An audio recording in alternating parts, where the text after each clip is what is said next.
really easy. So, like many news media stories, particularly those about race, this is kind of an intelligence test, an empathy test, and kind of a test to find out if you've ever had to make the kinds of difficult decisions that people who operate in the free market constantly have to make. Have you ever been a boss? Have you ever been responsible for payroll? Have you ever been responsible for satisfying customers? If not, and you can't empathize with such things, I'm not sure why anyone would listen to you in particular. So in Philadelphia, it's a fairly black town, of course, a fairly black neighborhood. Then two black men came in to a Starbucks, and they sat down, and then they said they wanted to use the washroom, and they were there waiting for a friend. And the Starbucks people said washrooms are for customers only. So, drop a couple of bucks on a coffee and you're good to go. And they did not want to pay for a coffee. They wanted to use the washroom, and I assume they wanted to sit there and wait for their friend.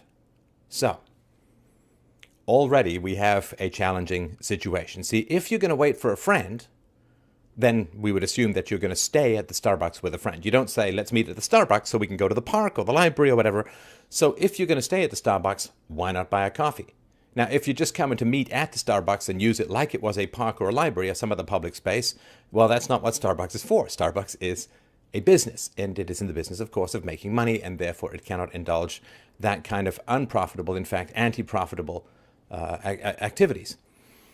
So eventually, the Starbucks employee called the cops and said, "We've got two men who are trespassing here. They won't leave. They won't, right?"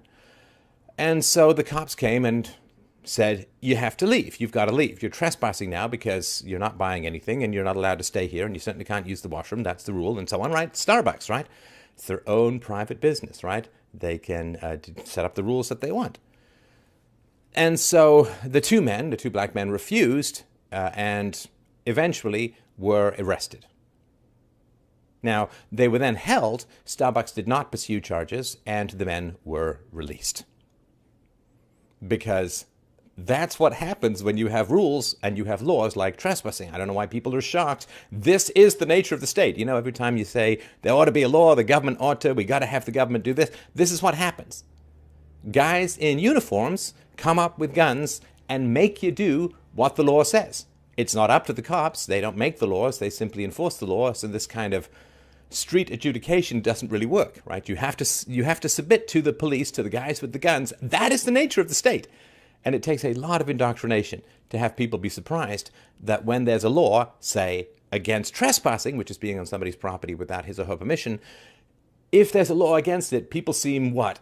Surprised, shocked that people show up with guns and uniforms and make you obey the law. That's the law. That's the state. What a profoundly pathetic show of what American education, or education around the world, is like. That people are surprised. There's a law against trespassing. Well, what do you mean cops showed up and enforced the law? It's like, that's the law. If you don't understand that, how can you vote? Well, of course, that's the whole point. You're not supposed to understand that. So you can vote for all sorts of egregious and silly things. I couldn't help but think, I shouldn't laugh. I couldn't help but think, though, that it's not moral, but if you did want to make money, not moral, don't do it, but if you did want to make money, you'd short companies. In other words, you would make money if the company stock price went down. You'd short companies and then provoke some sort of racial incident. And, right?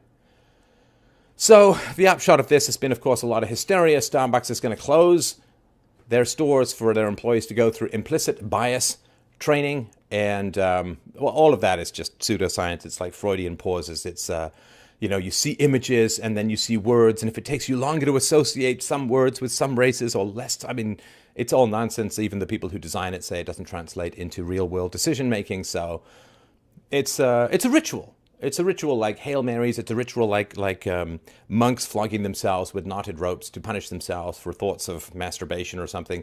It's just a weird ritual that you go through to get back into the good graces of the evil gods known as political correctness. So what does implicit bias training mean in this situation? Starbucks has a rule. You can't use the washrooms if you're not a customer. So what is the purpose now that you don't enforce the rule in Philadelphia? Is the purpose that you don't enforce the rule against blacks? Is that a way of overcoming bias? If you have separate rules for blacks than for whites? It is, I mean, it's crazy. It's because people can't think. Now, the manager of the store no longer works at Starbucks. Now, I don't know if he quit or she quit or was fired or whatever, but it seems kind of interesting to me. I don't know how you can be fired, if she was fired, or he. I don't know how the manager can be fired if the manager was enforcing Starbucks policy. Starbucks policy being, you don't buy the coffee, you can't use the washroom. And if the manager was enforcing that rule, which is what you have to do if you're the manager there, how can you lose your job, or why would you quit? Of course, we know why they would quit, because they don't want to be outed and pursued and hounded and get death threats and all the kind of stuff that happens when you get the laser beady eye of the mob on your hapless self who happen to fall afoul of particular social justice hysteria. And this is kind of like when I was a kid, this is the kind of thing that you know, right? Like when I was a kid, you want change, you want to go to the arcade, I guess they do exist for kids and so on, but you'd go to a convenience store and you'd say, can you give me change for $1? And you know what the convenience store clerk would say? We're not in the business of giving change. You can go to the bank or you can buy something here. So then you'd pick up a stick of gum or something like that, or one of those weird little Swedish fishes that didn't seem to have wrapping sometimes. Oh, the things I put in my mouth. But anyway, so this is the deal. You can't just go and make change, because if you're running a convenience store, you have a certain amount of change. This is back before, there were ATMs and Visas all over the place. So you have a certain amount of change, which you calibrate for the day. And if you make change for a whole bunch of people, then you end up with too many bills and too few coins. And then you can't make change for people, and it's a big complicated mess. So they ask you to buy something in order to give you the value of change. So this is not that complicated.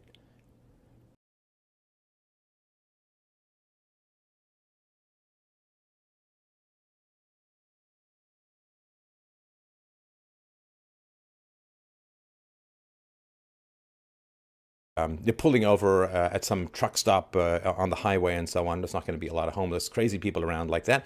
So if you're kind of in a place where crazy people don't have access, then they don't usually have that same rule that says you have to buy something to use the washroom. And there's reasons for that. But everybody knows this. Everybody knows this. You want to use the washroom downtown in some place where there are crazy people around, then you have to buy something. And we'll get into the why in a second, but that's the rule. And so when people say you have to leave, don't you just leave? I mean, isn't that like what a huge waste of time, money, effort, and energy? If somebody doesn't want you on his property, don't you get off the property? Right? Like if you're throwing a party and you invite your friends and then someone just wanders in off the street, don't you say, you're not invited to this party, you got to go? And if that person doesn't go, then don't you have to call the cops? I mean, I don't understand why this is so complicated. But then again, I've overcome a good deal of the indoctrination. So the question is interesting. It's an interesting question. So why is there this rule which says if you don't have a coffee or you don't buy anything, then you can't use the bathrooms? Because if you're running a business, you want as many people to come into your business as profitably possible, right? So if you have a sort of open bathroom and hey, come in and use the bathrooms, then a lot of people will come in, and some portion of those people will then look at your coffees and your sweet cakes and oh, those ever so tempting, but I must say no, oat bars that Starbucks has. Don't even get me started on K-Pops. K-Pops are the devil. But you want people to come into your store, your coffee shop, so why wouldn't you just say, yeah, anyone can use the washrooms? Well, because you're a business. Now, when you're a business, you don't have the luxury of self-referential, whack-jobby PC culture. You actually have restrictions. You have strictures. You have to please your customers. You have to save money. You have to have happy employees. You have to have good products. You have to have a safe environment. Like you can't just... You notice that PC culture tends to cluster around people who don't actually have these kinds of strictures and restrictions. So why don't you just throw open your bathroom? It's not that hard to figure out. Well, if you throw open your bathrooms to everyone, then your bathrooms are going to be occupied more frequently, right? Now, if your bathrooms are occupied more frequently, then your actual customers can't use them, or they got to wait more time, which means that the customers end up dissatisfied. If you open up the bathroom to everyone, the bathroom needs to be cleaned a lot more often. And that, of course, is added cost, it's added expense, and it's time taken from actually running the restaurant, right? A washroom is overhead because you're not charging people for the washroom. The washroom is paid for by a portion of the coffee price. Like if there was no bathroom, then maybe the coffee would be a quarter, like 25% cheaper, or 20%, 25 cents cheaper. I don't know probably not a quarter. It would be, sorry, that's confusing. It would be, I'm not going to edit. This would be, it would be 25 cents cheaper, let's say. And that's taken out of the cost of the coffee to pay for the bathroom, right? And to pay for the water and to pay for the soap and the cleaning and maintenance and all that kind of stuff. And so if you throw open your bathrooms to everyone, then you have to raise the price of the coffee to pay for all of the additional supplies and cleaning and labor it takes to maintain the bathrooms. So the price of your coffee might go up 10% or 15%. Now, the place across the street, which doesn't open up its bathrooms for everyone, will have cheaper coffees, and therefore more people will go to that, right? So you understand, this is just free market restrictions. And there's an anonymous barista who wrote on the Starbucks gossip blog, quote, "I am completely amazed by what people will do when given a few square feet of privacy. Why do you want to have sex in a bathroom?" I think the toilet would be kind of a mood killer, right? So this, and listen, I'm not talking about these two men. I'm talking about why the policy is in place to begin with, because people will, I can't even call it have sex. They will rot like piled up sea urchins in a washroom. Oh, they will do drugs in the washroom, and they may die in the washroom. They may pass out. They may vomit in the washroom, and that makes things really unpleasant for everyone concerned. And the current employees and former Starbucks employees have reported that there are homeless people who will use the bathrooms as their own personal showers. There's an anonymous New Yorker who calls himself Mr. PP. Worst My Little Pony ever. He's vowed to masturbate to orgasm in every Starbucks bathroom in the city and rate the experience. Welp, yelp. So it's nasty and it's unpleasant.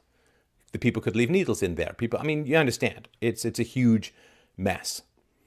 And what if you've opened it up to the public? There's a huge mess. There's needles. There's some who knows, right? There's some drugs used. And then that's your surprise visit from the health inspector. And if the health inspector finds your bathroom not up to code, not up to scratch, not clean enough, then you can face fines and closures and legal problems and so on, right? And the other thing, too, is that, I mean, I've worked in restaurants and other places quite a lot when I was in my youth as a teenager, and every now and then, you know, you draw the short straw and you have to go in and clean up some literally unholy exploding bowel mess, like where you don't even know what virus hit the person sideways, but you expect to find the head in a garbage bag, and you got to go and clean up that stuff. Now, if that happens on a regular basis, people will quit, because it's dangerous, it is unpleasant, it's revolting, and there's a part of you that says, I have a degree in art history, here I am for the third time this week cleaning up homeless vomit. And it's just like, people will leave. Maybe there are legal liabilities for dangerous bathrooms. I mean, you understand that people just don't have this luxury. They actually have to make rational decisions about this kind of stuff. Now, you've probably heard about the guy who then went into a Starbucks and demanded a free coffee, reparations, racism, and so on. Now, this was an activist. So, but they gave him a free coffee, right? So scream racism, get a free coffee. Now, I find this repulsive and revolting and horrible. Listen, not what this guy did, right? Because he's trying to illustrate a point, I think. But using the word racism to get stuff, to get free stuff, to get promotions, to get job opportunities, to get free coffees, to get subsidized loans, like using the charge of racism to get free stuff, to get subsidized stuff is really, really horrifying and horrible. There is real racism in the world. And you should not use and manipulate a real human problem just to get free stuff. That is hard. Like, there are people who really have cancer and really need money, but you don't fake it and make it up just to get free stuff. That is absolutely horrible. And so the issue of racism, I mean, racism is one of these terms that you should reserve for people who are really, really obvious and racist. And they occur for every race, and they occur for every ethnicity, and you should really, really hold it in your holster until you have a clear target which you can use. This carpet bombing of racism, this spray and pray of racism, I just call everyone racist and see who responds. Well, generally the only people who are going to respond in an appeasing fashion to the charges of racism are people who are sensitive to racism and don't want to be perceived as racist and already think that racism is bad and so on, right? People like out and out proud racists be like, yeah, you could call a communist who's a communist, and he's like, I'm a communist, right? I mean, he's going to say that's a good thing, right? And there are people out there who think that their racism is good and moral and right and all that kind of stuff, and they won't be bothered by charges of racism any more than I'd be bothered by somebody calling me bald, right? So don't use charges of racism to bully, to dominate, to squeeze people for resources. Don't. I mean, it's wrong because there are people who suffer from genuine racism and you don't want to hijack that for your own political agenda. So it's kind of weird, but it's very illustrative, which is why I wanted to spend a few minutes on it today. It's very illustrative because it is difficult. Philadelphia is a crime-ridden city. Sorry, another two-syllable phrase came to mind. And it's way above the national average in terms of crime, and particularly violent crime. Of the 10 American cities with populations of more than 1 million residents, it has the highest violent crime rate. And that is an issue that you simply have to deal with if you are a business or a resident in Philadelphia. And there are jerks in the world. There are violent people. There are irresponsible people. There are addicts, drug addicts and sex addicts and so on. There are people who will just do horrible things. And one way of not eliminating, but reducing that kind of despoilment or defilement of a bathroom is to say, buy a coffee. I wish we lived in a society where everyone could use the bathrooms at all times. Like if you go to South Korea, you go to Japan and so on, and the public washrooms are, I mean, you can eat sushi off them. Don't, but I'm thinking you could. And that is a particular, different kind of society where in Japan, the police can't even find out or can't even figure out what to do with their time anymore. But that's not Philadelphia, and that's not lots of places in the West. And increasingly, that's not even London, which now seems to be one giant hellish game of Fruit Ninja. So that's sort of the main points I want to get across. There are people in the world who have to deal with reality. And they have to deal with customer satisfaction. They have to deal with profitability.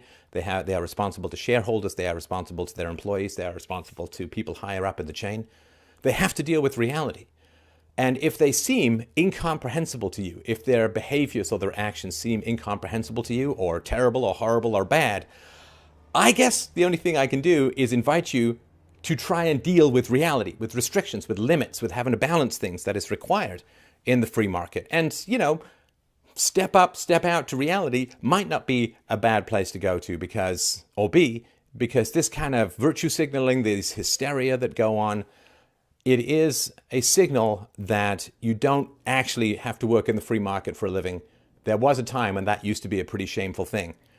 We can only hope that time returns.